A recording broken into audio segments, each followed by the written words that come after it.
Alrighty, guys. Welcome to our Howdy. totally impromptu, we don't really know what we're doing uh podcast? Whatever this is. Xcast? Whatever. I, I, I don't know that I want to call this next cast. So let's we're short fuse games. There's more of us, but there's three of us for today. And we just decided that, we wanted to talk to the community and just kind of, shoot the bullshit with you guys about what we're doing, just about what the industry is doing. And, just so you guys can get to know us. Yeah. So I'm Chris Siegel. I've been in games since the 90s, since last century, which is kind of scary to say, but I've worked on everything from Thief the Dark Project to flight simulators to 2 MMOs to a VR game to single player adventure games. I've been all over the place. So here I am now, finally in a place where we're going to do our ideas, which is frankly pretty cool. I kind of gave up on this dream about 15 years ago. So, all right, next over. That'll be you, Elliot. That's you. Hi, I'm Elliot Stiles. I'm the animation lead, that department. I've been in games for about 10 years, and before that in film. I've worked on The Last of Us 2, WWE 23, I think. A couple of XR, AR stuff for AT&T and like random commercial projects like that, and then a bunch of indies, which is by far my favorite space. So, me too. Oddly enough. Yeah. Hell yeah. I'm Matt. I am the studio head / principal developer. I've been in engineering of all kinds, from games to education to manufacturing, for about 20 years now. I've done just about everything. If you name a space, I've built something for it. All right, and we actually all get along. Yeah, oddly enough. One of the things that, when the whole bullshit went down at the other company, was we all got together and we're like, we don't want this to stop, right? Because we all, it's a no drama team. We all get along. We all kind of share vision. Well, Matt's turned into an M. Yeah. And here, I'm gonna make Matt go away. Watch this. By the way, guys, I'm using a thing called Restream, and they've created a whole little suite to do podcasts, and it works extremely well. And it's web based. I can't believe how good this is, to be honest. Sponsored by. Right? They got their money. But one of the things that made Short Fuse start was, we all get along. It was really as simple as that. Is why break up the band, right? Just because the record publisher went away. We actually have our first question. Who initiated the own company dream? That is a good story. So we got the notice that we were terminated early. We got it the night before we were supposed to. And that gave me 12 hours to full-blown panic attack, and then kind of come out of it with some realization. And I immediately jumped on a call with Chris and was like, this shouldn't end. Just because we can't work here doesn't mean we can't work together. Mm-hmm. Right. And it's funny is that if you actually could see behind the scenes of the last place, we had logos and stuff for our own spin-off, right? Yeah. Because post Vexy Villages, one of our personal and team plans was to try to pitch it out to Galar of let us spin off and we'll do our own thing. Because there wasn't a lot of oversight at Galar of what we were doing, but still there was the usual interference. I'll be honest, That's not the game that we initially wanted to do. But that's the game that they wanted us to do. Right. As But it always who goes. initiated? Yeah, I think it was Matt called me at like 8 o'clock in the morning, and like I had all these like spam messages from half the team. I'm on the East Coast, so like when that email went out, like I never saw it. You Yeah, it know, was like I 3 woke a.m. up for to you. that. So yeah, there was all sorts of freak out that happened before before I was ever aware. Yeah. Wild times. But yeah, it's really simple, right? When you find a team that you want to work with, and that's really what this is. It's become a team, Mhm. more than coworkers. When you find some people that you want to work with, you want to work with them for the rest of your career. I mean, Mhm. I've got very few people in my career that I would do this with. Most places I like to burn bridges more than build them. So Especially at I, the end, on the yeah, way out, gasoline. yeah. All right. Well, there's our last question of the week next week. Is which bridge did you burn? Oh my God, I've Hardest. got, dude. I've got That a great one. if we want to do some story time, I've got some Oh yeah. stories. So we did here. We've used AI, guys, right? We have. So we've used AI. So we let AI come up with an itinerary for what we're calling "Welcome to the Bullshit." So you just had our introduction. Yay, you know who we all are now. And I guess we're going to have a bullshit conversation about the industry, games, and crypto. I'll start because Yeah. I can't shut up. So from my point of view, the game industry right now and everything that I'm hearing from my friends over at GDC is everybody's freaked out. There's no money moving. There's no new projects getting greenlit. It's bad. It just feels like 2002 all over again. We sort of had the same thing happen around 2002. And will we see bridge burning in the game? Good question. Sure, why not? Yeah, you can fire your fusies or whatever we're going to call them. Yeah. Yeah, so yeah, the industry's in a stall right now. We do have some big releases, this week, and today is obviously, Ubisoft's last shot at surviving as a company. And I played it a bunch last night, and you know what, guys, it's good. It's really good. And it's hard to screw up an Assassin's Creed game, but they've done it before. They've done it before. Yeah. So glad to hear that it's good. I'm gonna install it this weekend, I think, and spend some time with it. I'll leave the crypto stuff alone because that's just so not my wheelhouse. I mean, I just look to see if numbers go up when it comes to crypto. I don't pay too much attention to the space, to be honest. but on the gaming industry, is it really a surprise to you that the industry that laid off 50,000 people isn't moving forward? I mean, like, it feels pretty hand in hand. Yeah. So I was, it's really sad because if you we came out of COVID, we had these incredible games. Yeah. Elliot wins for background collection and shit.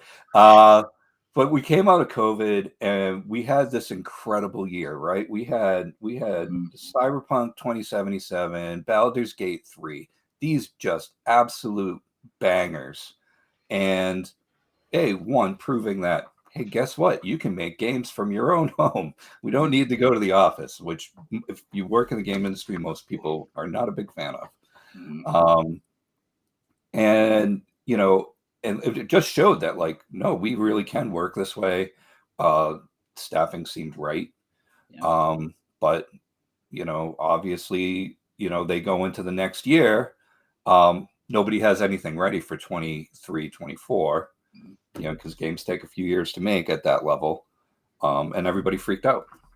And now we've got this mythology of, like, you can build a game with, a AAA title with, a baling wire and a $20 and a team of ketamine injected, 20-year-olds. Yeah, no, people you not can't. in the industry, like, Yeah. like AI has its uses, and I have a lot of opinions on it as an animator, but there's this false idea that with a handful of these really terrible like generation of video, or like now this model AI model stuff, that just anyone can come in and with these tools make a great game. And I think what's lacking is the understanding and the experience. Like, could our team maybe do that with those tools? Maybe. I don't know if any of us would enjoy the game, but to think that just anyone, it's just insulting, I think, to our field, like any other field. I can read a book about car mechanics. That doesn't mean I'm going to go open up a shop and then try to make money off of it. Like, it just seems odd. And I think Or that's even better, opening a mechanic shop based on having somebody tell you about a car. Yeah. And Yeah. thinking you know the most. Yeah.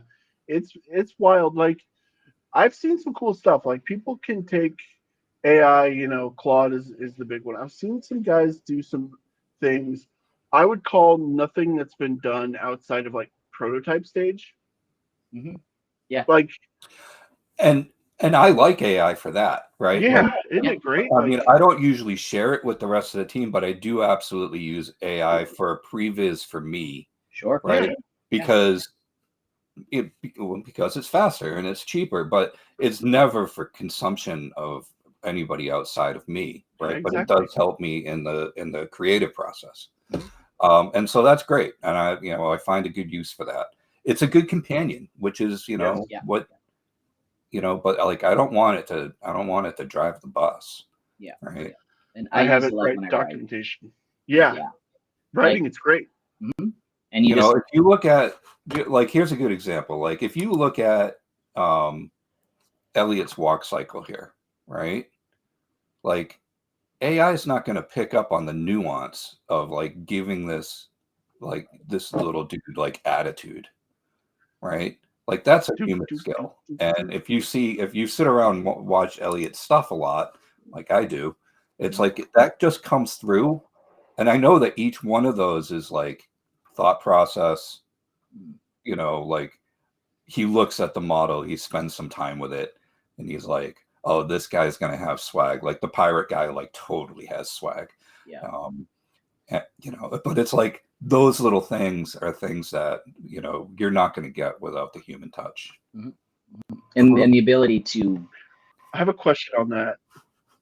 Sure. Yeah, go ahead. I have a question on that.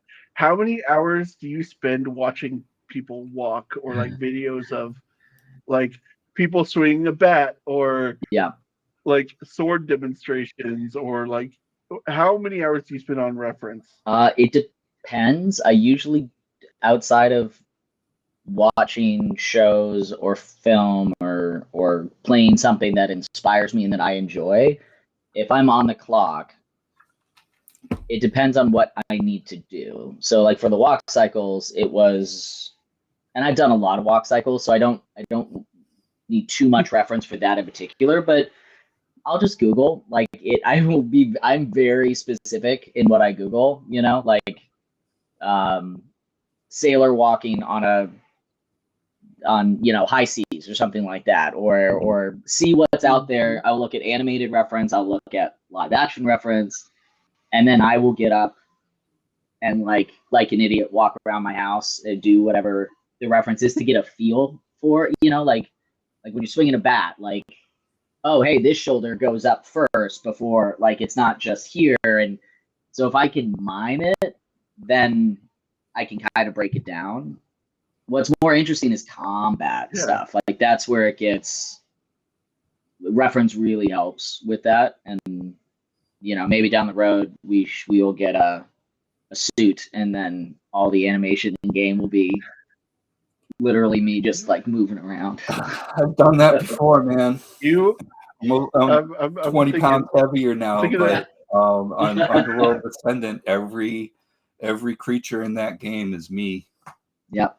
And it's me in a camera, and the video's around somewhere if you want to go hunt it down on the interwebs. But it's pretty hilarious. Like me just in a back room with a stick beating shit up. And it was fun. It is fun. It's a lot of fun.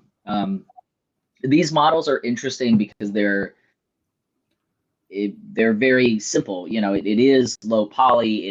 We have some constraints with the way that they look. And so we had this issue, or not issue, but we had this constraint at our last place as well. So, you know, it's not as big of a hurdle. I kind of know how to make a move, how to get the most and push them as far as I can. But that's always interesting. And I think with this project, with combat, with the traversal, and like with all the stuff that we're going to be pushing, there's a lot of fun room to explore there, like uncharted territory that is going to be interesting to see, you know. And like with the Wookiee thing, you know, you're going to get clipping, you're going to get, and I think that's kind of the charm of this art style and retro games in general. Like I have my N64 up here, you know, you don't play those games and critique clipping or critique some of the stiff movement. It's you have a nostalgia and a joy for them, and I think we're all trying really hard to instill that in this project. And yeah, I think we're being successful so far. I think it's going to be good. It looks great. Chris, if you want to share something, we do have a question from Discord. What year is your typewriter? That's a good question. I don't know. That's actually what Elliot animates on. Yeah, It's all that's actually analog. yeah. He refuses to use a typewriter. He's a Luddite. Yeah. Oh, it's not even a ball typewriter? Oh my god, dude. I don't know. I don't I know that's terrible. I do use it. I use it quite often. I bought it years ago at this small shop in the middle of nowhere, in like just outside of Culver City, I think. And you walk in and it's the shoebox of a store, but it's just filled with typewriters. And That's awesome. I think it was an ADHD obsession thing. Like I got an idea that, oh, I'm going to write better if I have a typewriter. And then I bought one like the next day. And I love it. It's very satisfying. Do you write better? I mean, when it works, yeah. I you know. It's funny you say that, Elliot, because I do most of my writing on paper and then transpose it to computer. Mm-hmm. And it's just when I do it on computer, it's like I start worrying about formatting and blah blah blah, and like go down that rabbit hole. You get when I'm just in your writing, I just sit there with the pen, and you know, the only problem is my handwriting's so terrible that sometimes I don't know what the hell I just wrote. But yeah, that's my problem. Definitely been told that I have the handwriting of a doctor, so it's all just illegible. To me, it's very clear, but I write a note to my partner, and it's just causes more. If I have to write things for other people to read, I block letter it. Yeah. Which I've gotten really fast killer. at. Yeah, which I've actually gotten really fast at, but you know what's funny is that we do this job and we're on the computer all the time, blah blah blah. There's been times that I've like had that moment of like picking up a pen and being like, oh, how does this work again? Yeah, I don't know the last time I picked up a pen, honestly. Oh, I should show you. I have I'm like precise B5s, baby. The only pen I use. Have these. I think I have 100 of them, and probably 20 in various places in my house. So whenever I have like one by my nightstand, I have 2 on my workstation downstairs. Anytime I have a note, we have a meeting, I have an idea, which is useless. Like I don't know. I know they're here, but I have no idea where they are, you know? But you know what it is that, because I've always do that too. I take a lot of notes and I never look back at them. Mm-hmm. And I was talking to a cognitive guy and he was like, no, he goes, writing it down is like, it jogs the memory. It locks it in. And I will come back to do, like, if I write like a list of like crap that we have to do, I do go back to that. But like, if I'm just remembering a good idea that, you know, Matt said or something, then it's I just write it down. Yeah, it happens, Matt. I saw that look. It does? Yeah. Okay, good. Awesome. But I'll write it down and it's like, you know, there was one from the other day. There's one from the other day right here. Reality touched. Like Yeah, that was a that's a line good. that I was like, I like that line. Mhm. Let's not lose that. Yeah, Mhm. we can use that. That's a good phrase. Yeah. No, there's one or two notebooks that have like game idea, like the real ideas that I spend time, I write it down and then I flush it out. And then if I want to keep going back to them, then I will transcribe my handwritten notes into like a Google Doc or something at that point. But it like any ideation, sketching stuff like that, like I'll sketch out character movement, like storyboard out stuff. I like to do that all either on the Cintiq or on paper. That's why we have that directory in the drive called Games We Will Never Make. Yeah. Because it's all just my bullshit. It's like I have a Zorro game in there. I've got a 20,000 Leagues Under the Sea survival game. That'd be fun. I've got all sorts of ideas, and I'm like, yeah, we'll never make these. But you know what? I need to get them out of my head. Yeah, you just need to store them somewhere, and then like having people to bounce it off, right? Because like in my head, I'm like, oh, this is such a great idea, and then we talk about it, I'm like, oh no, that was a movie that came out last year, or you know what I mean, like something like that you don't see because it's so personal, and then who knows, in 5 years you come back to an idea and you have just the right twist to it that makes it work. I still want to make that game, by the way. I'm down. I've Well, thought about it more. Yeah, let's do this one. But hell yeah, I'm totally down. Game 2. Yeah, game 2. Game 2. Apparently, we have like 600 game 2s. If you guys don't know, every other idea is game 2. Mm-hmm. We'll have to like do a battle royale rocket system. Yeah, that's why we get everyone in my area. We'll just get. Do they still make like sock and boppers or anything like that? We just. Yeah. we do Thunderdome. That's what we actually used to call it. Warner Brothers is Thunderdome when we would do game pitches. Yeah, last person standing gets their game made. Mm-hmm. Yep. I'm down with that. Man, there were some that were they were so good that didn't make it. Yeah, I think my favorite one that, of course, that wasn't mine, because all mine were, of course, the best. But Payday 1 just came out, and somebody put together a basically Payday clone, but with the DC villains. Right? Oh, that'd be great. Cool. Yeah, that's fun.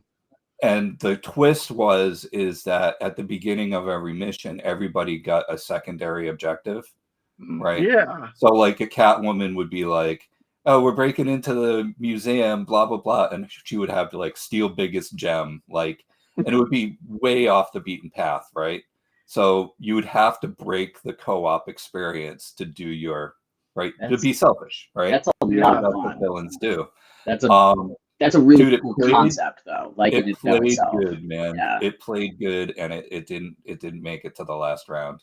And it's one of those that me and the person who came up with that idea, we've lamented over that game a few times. Yeah, but it really only works with like a big property like that.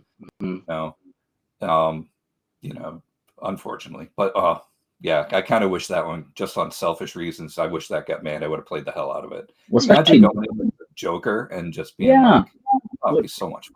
With I guess the Injustice and with whatever that new Suicide Squad game, like, that all happened after this, right? We were there's a market. This person was ahead of the time. Mm-hmm. Yeah, maybe he should go and repitch it to James Gunn. James will probably be like, totally better than that. Yeah. See a question. We got a question. Do you do any flipbook animations? Yeah. Outside of like doodling on the bottom of my notebooks, which I do that like you did when you were a kid. Mm-hmm. I haven't done too much 2D, like straight hand-drawn, frame by frame since school. I have a whole library of everything I did that was 2D, because when I got into animation, I thought I wanted to. I was ignorant and young when I was like, I'm going to be a purist. I'm going to go 2D animation, and that's there's really no jobs for that. It doesn't exist enough for, especially for someone breaking into the industry, like strictly hand drawn. Mhm. And I don't have the patience to draw the same thing for 400 frames. But Yeah. I enjoy it. Like I'll definitely, I'll play around with it, but I don't like. I have somewhere back here flip books from the 9 Old Men of Disney. Um, Beautiful, beautiful flip books, and I'll look at those and I'll find reference or stuff, and I have them saved as inspiration because there's something really magical about 2D hand drawn sketch animation. Like it's not cleaned up. It's not. You can see the eraser marks and all that. Like, I love that. That's the best. That's awesome. So, Elliot, what do you think is, you've worked in all three spaces now, what do you think is like the big difference between, doing like Last of Us versus an indie project or or what we were just doing? Yeah. Um, I think there are trade-offs for everything. At least my experience with the AAA, I was pretty new at the time, so I was very low on the totem pole. If I was higher up, if I was on the project a little longer, if I had a little bit more say, it might have been more interesting to me. But the bonuses with that are that you kind of have a guaranteed audience. At least at the time, I don't know about anymore. You had job security, at least for the project. Like Right. I don't know if you could say that now. And people are going to see your work, which is really assuring. Like you're putting in all these hours, you give sometimes years of your life to this game, and there's a high chance that it's going to get released. Indies, I've worked on 4 that will probably never see the light of day, and that's 2-3 years of your life that like just kind of evaporate. It teaches you to let things go and not be precious about it, which is good. But I love the autonomy in indie and everyone wearing many hats because I've worked at really small studios for most of my time at indie, and I like that. I like that there's a team aspect to it, but like I can pick up someone else's slack or they can pick up mine, or oh hey, I'm going to learn something new, and I think that's the further I get into. Yeah, and like the older I get and the further into my career, that's just a bonus. Like I remember when I started at Gala, and I was like, yeah, I can rig and I can model and I can light and I can like I can do all these things because I've had to do them in the past. And Right. And you as do far a good as rig. Yeah, sorry. No, you do a good rig. Yeah. And It's the rig we're using. yeah, I mean, it gets the job done. I like it. It does. And as far as Web3, it feels a little like Wild West right now, and it feels a little bit more focused on, this is gonna sound bad, but like crypto and money as opposed to the art and the creative aspect of it. Like, and I would like that to merge. I think if the indie and the crypto or the Web3 market can combine a little bit more cohesively, I think it'll be beneficial to everyone. Like, indies are going to be, as we kind of touched on earlier, I think the only real source of film and games for the next few years, because everything, even if people started hiring tomorrow, we're looking at months, if not years, of pre-production and production. So it's kind of going to have. There's some big titles that will hit in the next couple of years, but it's actually pretty thin. Yeah. If you think about it, right? GTA 5, there'll be something from the Witcher guys. There'll be something from Bethesda. Yeah. And then the console guys, I'm sure, will have shit. But there's not a lot on the docket right now. No. In the way of the AAA space. I agree with what you said about Web3. Now, I'm pretty open about the fact that I come out of games, right? And Web3 is just it's a thing, right? And the thing that attracted me about Web3 is I worked on 2 MMOs, and I absolutely despised bound to character items bound to character. Soulbound, yeah. Like, after you play for years, you end up with you got this wheelbarrow behind you of stuff that's completely useless to you. And the idea of having ownership and being able to dump that, or God forbid, at the moment where you're like, I'm kind of done with this game, and just sell your assets, like, and people have been doing it on the black market side for forever. In WoW and STO and a bunch of others. As sketchy as that is. As sketchy as that is. RuneScape back in the day. Yeah. And so, like, I saw that as that's a win for gamers as far as I'm concerned.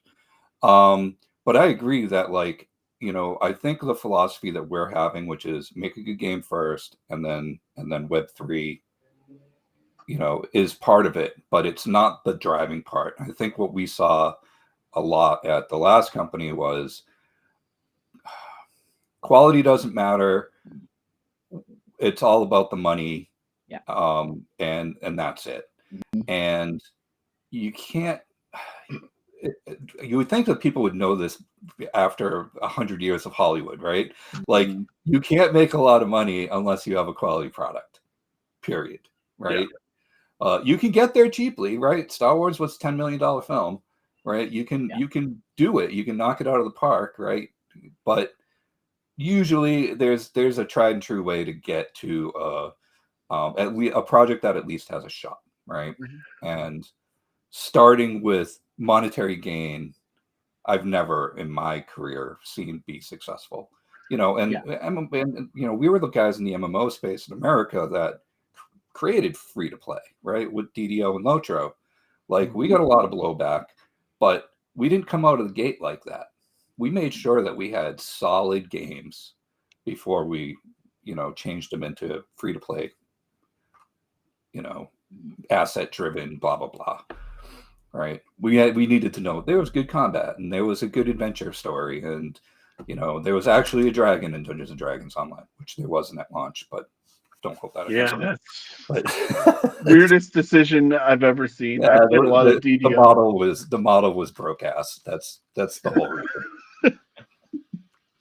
And I think we see that in all forms of entertainment, though. If you come from a place of purely monetary, or I think people can feel it. I think audiences members feel that. I think even if you get tricked into the door for whatever reason, like, there's a soul about it that I think is lacking if the intention, if it comes from a creation of, like, I just want to make some fast money, and that's fine, but, like, it's just don't try to sell someone something else, if that makes sense.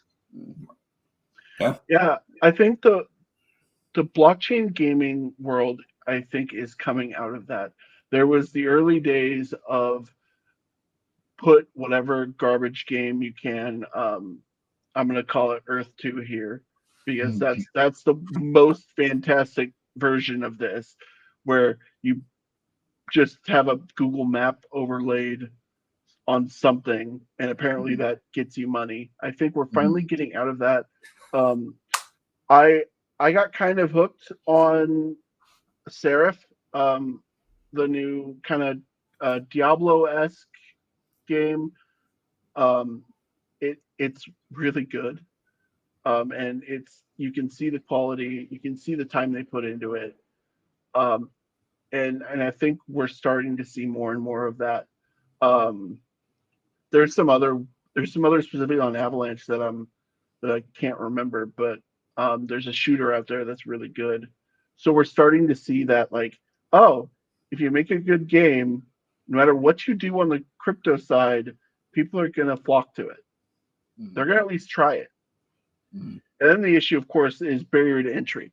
How do I convert those people who are just playing because they saw the game? How do you convert them into wallet holders? How do you convert them to people who own your NFTs? And that's that's where I want to get to, is that kind of seamless transition where maybe even the user is not aware that they have a wallet until they go and click on it. Like they had one all along, but they finally get to the place where they want to investigate it. Which is sort of where we were going with Vexy Villages. Yeah, they had just, I think Gala had just announced their non-custodial wallet, and I really wanted to integrate that thing so badly, and we just never got there. Mhm. Yeah. It's something that we're going to look to for every project, is how do we make it seamless on any platform, web, mobile, if consoles will finally allow it, desktop games on Epic, we'll find our place. And one of the things that we've talked about in the past, and it's not immediate for what we're doing right now, but like maybe I'm too much of an empath, but like I feel for the people that like were in the early days of Web3 and are holding on to like a shitload of useless NFTs from garbage games, like, and like that data is sitting on people's wallets, and like, can we take advantage of that? Like, can we give them something in our universe, so that garbage that they bought 2 years ago for, I don't know, spider tanks or whatever, and like, can we make that, useful, right? Yeah. Sorry, didn't mean to just pick on a Gala thing. Like no, you could even just go with like the apes, the board apes, right? Yeah, I really want to, when we get sort of established, because we're still hunting for that. I really do want to reach out to other projects, community members, and just be like, what's dead in your wallet? What are you never gonna see have value, and see how we can bring utility, whether that's partnering with an existing company who just killed a project, or whether it's a project that no longer exists, a company that no longer exists. I think that is something that we could do that would bring value to Web3 as a whole. It's definitely on the table. Like I believe strongly in that.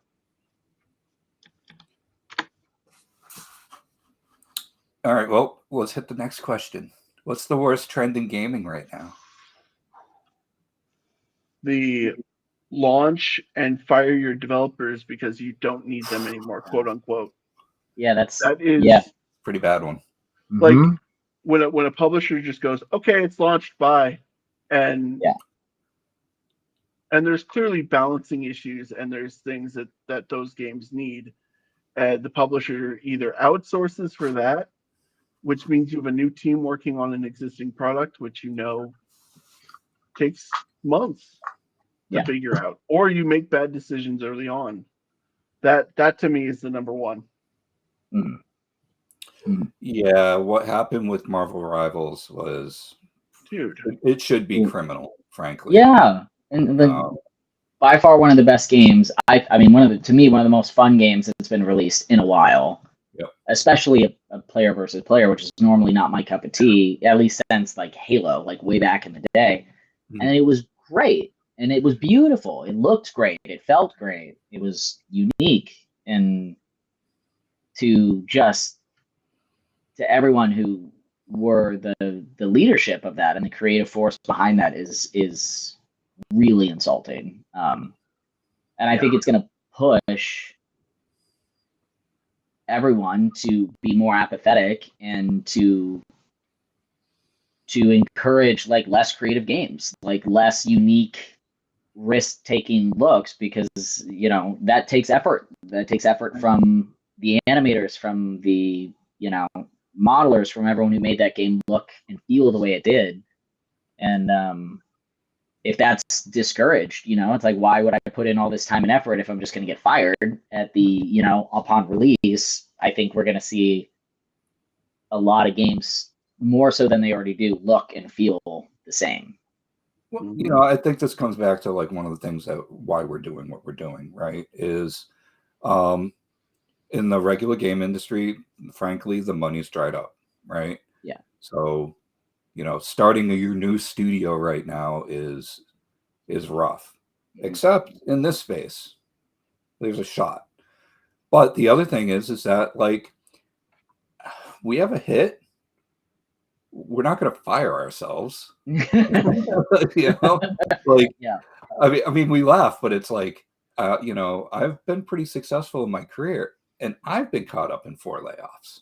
Right? It has nothing to do with skill. It has nothing to do with anything other than some accountant in Burbank was like, whoop. Yeah. Yeah. It's rough. I mean, look, there are things that could be a solution of, game creators create a guild and we go to, a gig system like Hollywood does. Yeah. Right. But, right, I don't think people understand is right now when you go in between jobs, if you're not part of a guild, like there's no health insurance. You're just screwed. Right. And when you work a gig economy and you have a good, strong, the Actors Guild or whatever behind you, like you're still getting insurance. You're still getting some money coming in too. You're not unemployed. Maybe that's something that would make this industry survive better. I mean, I would not go and work for, some giant megacorp right now. You're just doomed. And it sucks because I'm like the loyal guy. Like I want to believe in your company so bad, and all it's taught me over 20 years is, thanks, dude, you're fired. Yeah. I think they could also learn from small teams can do a lot of things. You don't need 200 developers to build anything. I think that is something that we need to figure out. Indie developers have been kicking ass as far as I'm concerned. They have been outpacing the AAAs for a long time, and that's literally because it's a small team with a small footprint that you don't have to cut back if you don't have a cool project up front. Yeah. What we have to do as indies and small teams is we just have to scope correctly. Yes. And realize there is always going to be an art wall. There's always going to be a task too far, and we have to be okay with chopping back the idea. I mean, Matt, you and I have been doing this for a month and a half now with the game concept. There's a lot of good ideas, but it's like what actually can fit into the means of our team and still be awesome. Yeah. And when you don't have that constraint and you have a team of 200, like it can get sloppy, and it's like, we're going to do a fully realized city and blah, blah, right? Like, and all of a sudden it's just insanely huge. Yeah. Somebody said one of the things that the worst trend in gaming right now, ads that don't represent the game at all. Oh my God. Well, dude, I mean, part of me is like, well, that's marketing. Don't believe anything you ever see. It's marketing, but it is fraudulent. I really can't stand, and this is particular to the mobile market. The mobile market is the most scammy. Yeah. I really can't stand this practice. I think I never want to work on something where I have to hide it or disguise it as something else. Like that's weird to me. It's foreign. I wouldn't work on it if I didn't like it. I might, depending on the paycheck, but I wouldn't want ownership of it if I didn't like it. I will agree there. Oh man, dude, I've done some terrible projects in my career, not in games but in other places, especially on the website, in the marketing space, and I never want to do that again. I never want to build somebody's corporate website ever again. I get asked arbitrarily all the time, like, oh, you're an animator, can you design my logo? And I'm like, no, I don't. That's a different field. I and I do it, because I love them. But it's That's like George. this is not. Yeah. I'm like, it's a completely different job title. But all right. Yeah. It's funny. It's like I don't get a lot on the game side from people, but everybody knows that my past was in television, so I do get a lot of like, "Hey, could you edit this wedding video?" Oh God, shoot me in the face. No, I didn't you know. even have a wedding video because I was like, I'm not doing that. Like, just take some photos, done, out. Hell, you'd be out there instead of being in the video, you'd be out there directing it. Oh, I art directed I- our elopement shoot and our wedding. So, and I was an ass about it. I gave him like I was like, you should see my mood boards, my references, and I was like, I'm going to micromanage you so that the day of, I can just be drunk and not care. Like, but this is what I need from you. All right. So everybody has. So as long as we're gonna be here, right? So everybody has a story of like what fucked up at their wedding. Okay. All right. So Matt, go first. What fucked up at your wedding? Oh my God. So many things. So many things. First of all, my parents were late. Well, one didn't even make it. One was sloshed. So, oh my God, well, after the wedding, we ended up getting 86 out of a bar in Santa Barbara. That was adventurous. Hell yeah. So many, dude. The whole day was great, and there were these moments of like, oh well, I guess my mom's not coming because she couldn't find the place, or oh, I guess my dad's like half cocked over there, like, and he's talking about going back to the winery. Okay. That's awesome. What about you, Elliot? I know this is gonna sound super cheesy. I mean, it was perfect. It was a perfect day because I did plan. I DJ, like I did the DJ list, and then so I could just press play the day of. Like I directed the wedding, but when it came time to do, because we didn't have an officiant and we didn't walk down the aisle, like it was literally just a big party and we danced. But we did want to say our vows to each other just real quick in front of everyone. And we get up there and we flipped a coin to see who would go first. And then it was me. And I'm like, oh, hell yeah. Like, my vows are beautiful. I wrote them like there's going to be And I just look at her and I just start crying. And the first words out of my mouth were, oh, fuck. So that was the start of my vows to the love of my life was, oh, fuck. Amazing. So Marcy did a really good job of putting our wedding together, right?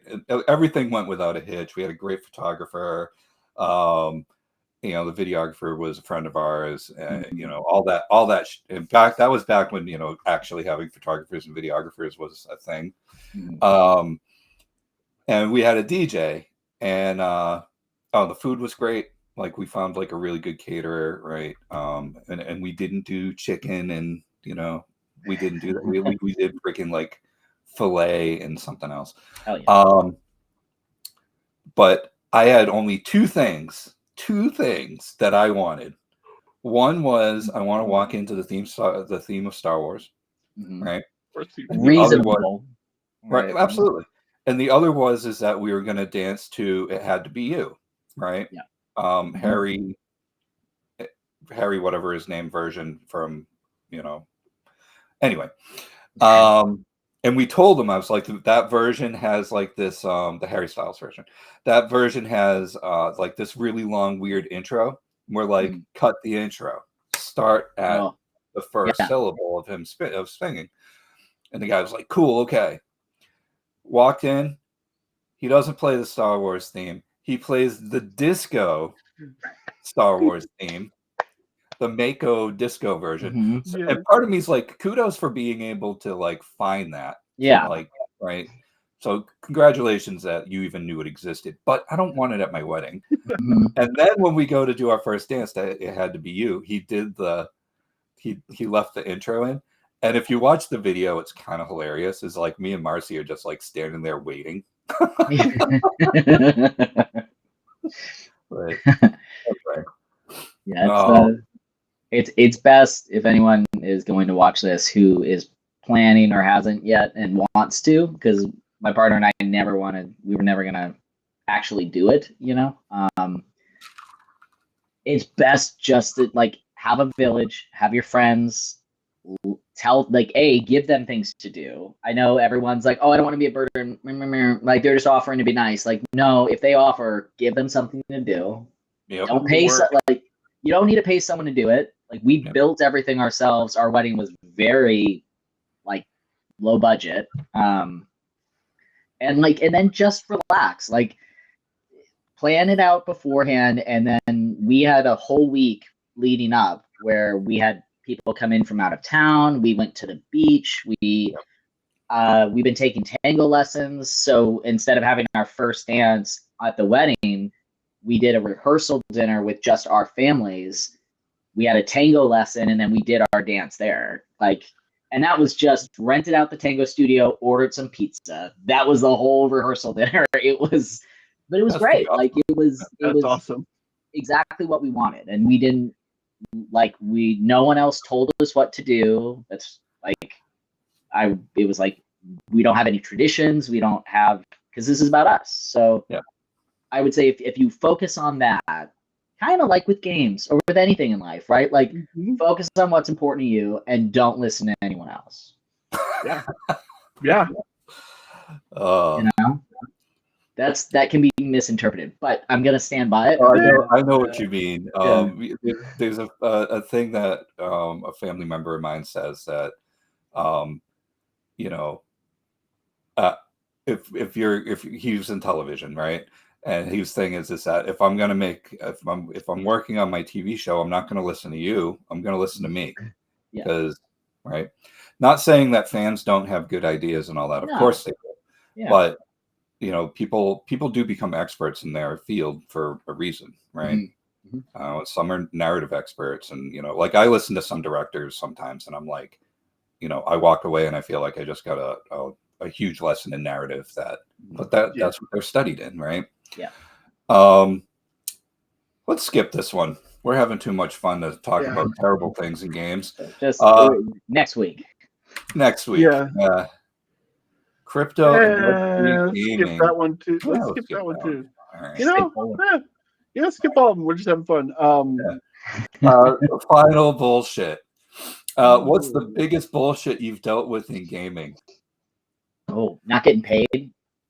Really? Twice. I've done entire projects and never been paid. That's rough. Yeah, and I'm not gonna say them, because I don't know if they even exist anymore. And they're real people. It's not like I got scammed and this was a fake job. Like we worked together for weeks, and sometimes they pay you in the beginning and then they just stop, and then the payments start coming late and then they just stop. So now I'm very much like, anytime if I take a contract gig and it's short, I am very much like I get paid by the week. And if you don't pay me that first week, I'm withholding, and I don't usually give them anything. I won't give them files until I've been paid, because that's my only leverage. I've never not been paid. Oh yeah. It's been a minute. It's been a long time, because I stand up for myself now and have some safeguards. Sure. But fresh out of school, I didn't. My first project ever. Never got any money from it. So. Yeah, been there. Chris, you go. Story time. Which one do I want to do? I mean, I think the simple one is having a deal with a publisher and then getting the date pulled in by a year. Not a month, not 6 months, a year, and it sabotaged the game. Yeah, and that was pretty rough.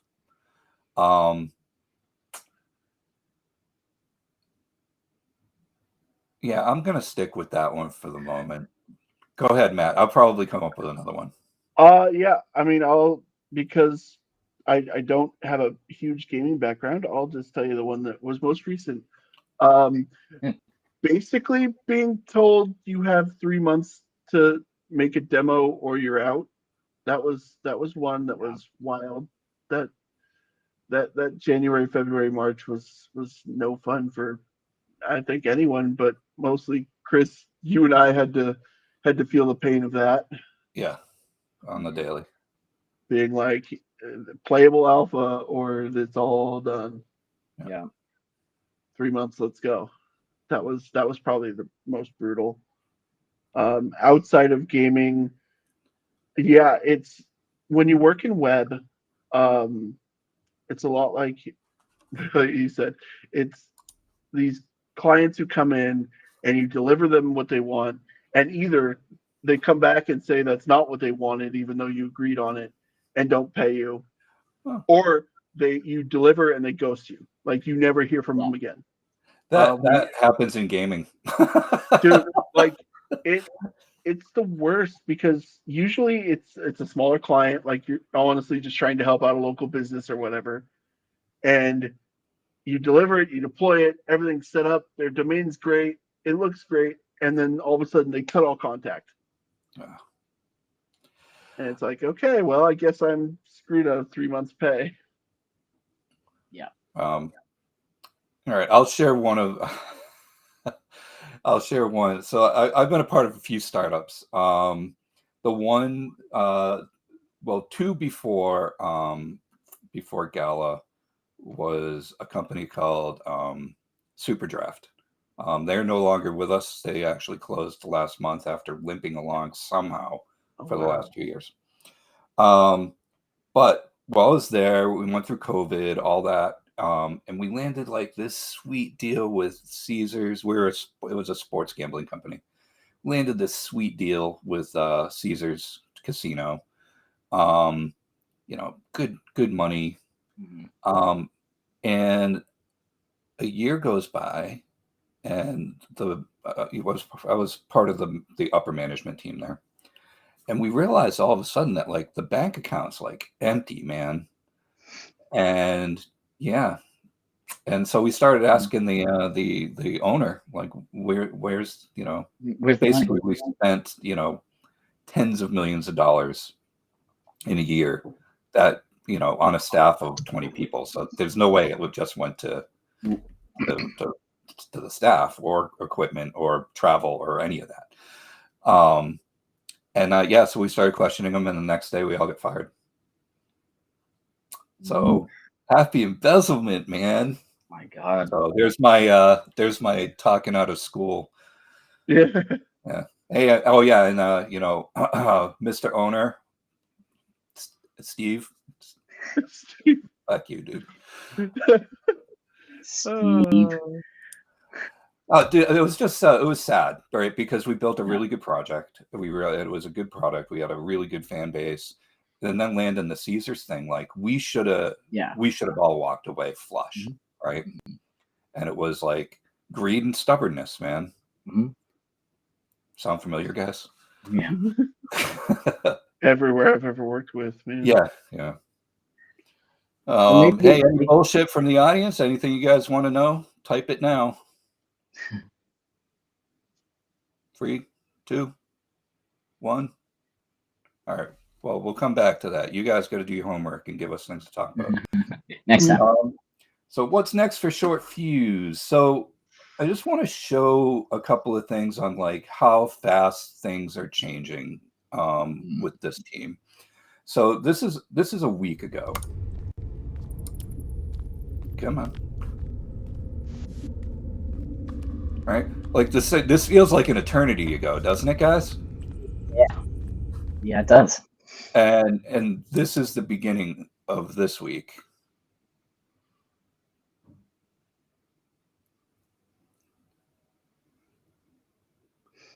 And I'm not going to show you the latest because we're beyond this already, and then like on the design side, just even looking at some of these previses have made us change decisions on like style and what we kind of want for our gameplay, and and all that fun stuff. So, you know, one of the things that's a joy about being a small team is we can just get on a phone and just be like, we're changing this. It doesn't have to go and get approved or blah, blah, blah. Memo. Right. Yeah. Memo. Right. There's no TPS reporting. Yeah. And Not yet. not yet. Yeah. Don't worry, I'll implement that. Oh my God. Everybody give me 5 things. Well, yeah, everybody. Yeah. God. Oh my God. What? Oh, I forgot about that. Sorry. Well, you didn't when Here that you go, happened here, to the here, government. You here's didn't laugh, Elliot. Like that. I- That did happen to us at the last company. We did get that one day. I've felt a deep rage that was bordering on intrusive homicidal thoughts. It was. I don't do well with being micromanaged, and I don't do well with having to placate a grown man who has a lot more money than I do and who is not paying me enough. Like, it's Well, just. just wait. I was Just livid. wait. It's coming. Yeah. Well, It's coming. we're working for Matt, man, and Yeah, like, I'm gonna ask for he 7 doesn't things. more money No. than us, though. But we No. can. You know. Tell me your No. favorite things about me. No, no, that whole thing became super clear to me when we saw the Elon thing. I was like, okay, they're all drinking from the same Tech Bro booklet out there, whatever booklet that is. Yeah. Fine, great, that's fine. And my answer to that, you know, even at the time, was, all you have to do is ask me. I can tell you to a person what everybody's working on the daily, right? All you have to do is tag me. Right. Don't bother the team, man. Don't bother. Don't, because of what you just said. Now, for my producerness is like, wow, Elliot just went into a tailspin, and I lost 12 good hours of animation work. Right. Like, that's how I end up looking at shit like that. Right. It's like, don't fuck with the team. Yeah. Fix their problems. Stay out of the way. Trust the process. Not to sound like the 76ers, but Trust the process. like, trust the process, and like, let people have agency in what they do, because that's what people in a creative space want. Like, I give you very bare bones of like what to do animation wise, because I trust you. I absolutely trust you. It's like, I think with this one, it's even been like, Elliot, make it look cool. Like, With this current team and with the last few weeks in particular, and this isn't a bad thing, but it's almost been pulling teeth to get notes or critiques of any kind. It's like, I need, like, are we okay with this? Am I good? And that's just me needing to get out of my own way, you know, like, just own it. Like, this, I like this. This is what we're doing. And then if someone else is like, hey, I think it should be this, I'll be like, oh, okay, yeah, maybe you're right. And then I'll, you know, but we trust you. If it was shit, we tell you. Yeah. Yo, that's good. Like, that's I know. Like, but again, like, going all the way back to the beginning of our conversation, is like, that's the brilliance of this team, is that, like, I've been on a lot of teams. I've had egos. I've had people that are really fragile, all that, right? And the one thing that's been great about this team is that everybody's an adult. Everybody's a professional. The artists can actually take critique, right? And you know what I'm talking about. A lot of them are fragile, dude. You know, and you know, we've got our grumpy Gus's and all that, but all in the good way, right? Like, you know, I want my engineers to be like, this is shit. This is the stupidest idea ever, right? I want to hear that, right? A little grumpy. You gotta be. And like, you know, I think that like all it does is make the project stronger, right? Yep. And all right, guys. Final thoughts. And on that, hey, we'll see you again next week. Yeah. Probably same bat time, same bat channel. We literally decided to do this like yesterday. So, but we're going to make this a regular thing, and you know, other people from the team will pass on through here. So, you know, but yeah, if you guys ever have any questions for us, like, you know, we're community focused, so it doesn't have to wait for this. If you want to ask us questions, hit our Discord, hit our Twitter or X or whatever the hell it's called. Twitter. But we're open to it. We've actually have changed directions on a couple of things because we've talked to people in the community, and sometimes Yeah. look, even us as the creators, sometimes we overthink things, and and we had a couple last week. We had a couple of people in the community basically be like, "Why are you being that complicated?" Yeah. The Dr. Wookie feedback was enlightening. I'll say that. Yep. Did you say Dr. Wookie? I did. Oh, there he There he is. is. All right, enough of him. But I think he's going to end up being part of our logo. Yeah, I think so. All right, guys. We'll see you in a week. See you on the interwebs. See ya. I have to figure out how to stop this thing. Yes, you do. There's the button. All right. Peace out. Bye, See ya. guys.